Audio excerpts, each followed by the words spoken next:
Hi, my name is Shelly Bird, and I'm here today because I'm a survivor.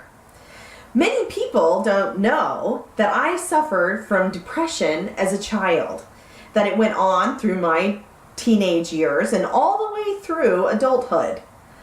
I am 38 years old and I've been married for 15 years now. I have 5 children and an angel. What people don't know is that 5 years ago, I almost lost my life. I almost lost the battle to depression. First of all, I suffered from a big bout of postpartum depression. It was after my 5th child was born that I found myself in a mental hospital in front of a psychiatrist. Now, I wasn't inpatient at that point, but at the same time, I was seeking mental help. There's no shame in seeking mental help because you're trying to get better. I desperately was looking for a way to come to a better knowledge of what I was going through. I was looking for a way to feel better and not feel such desperate feelings. Now, just to give you a little review, women's behavioral health from menstruation all the way through to menopause.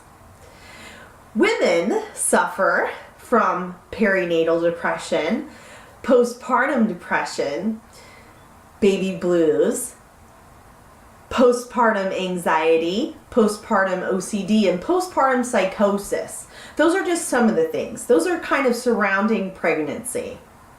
However, strangely enough, you do not have to have an actual baby in order to suffer postpartum depression.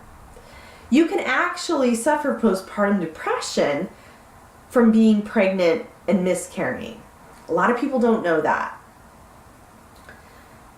Also, women's behavioral health specializes in PMS, premenstrual syndrome, and PMDD, premenstrual dysphoric disorder, which happens to be PMS on steroids. I suffered most of my life from depression. We never really understood why. We thought that it had to do with the chronic muscle pain disorder that I had, that they believe I had since I was born. I was always in pain and miserable. I was a miserable baby. I was an unhappy child. So it wasn't a surprise when I became a teenager and I began to have issues, especially as a teenager. When I turned 13, I began my menstrual cycle. And so when I was in the 2nd month of my menstrual cycle and I had my first suicide attempt, it wasn't real shocking. However, what people don't know is that the struggle continued on a monthly basis, clear until recently, about 2.5 years ago actually, until we had to take extreme measures, and now I've been depression free for 2.5 years. But let me go back a little bit. Before I reached that point, I suffered so much. My family suffered in the way that I wasn't able to even take care of my children. I suffered severe anxiety. I was incredibly paranoid. Everything made me anxious. I was so depressed, it didn't take anything to make me cry. When you suffer postpartum depression, it's a 24-hour, 7 days a week thing. There's no escape from it.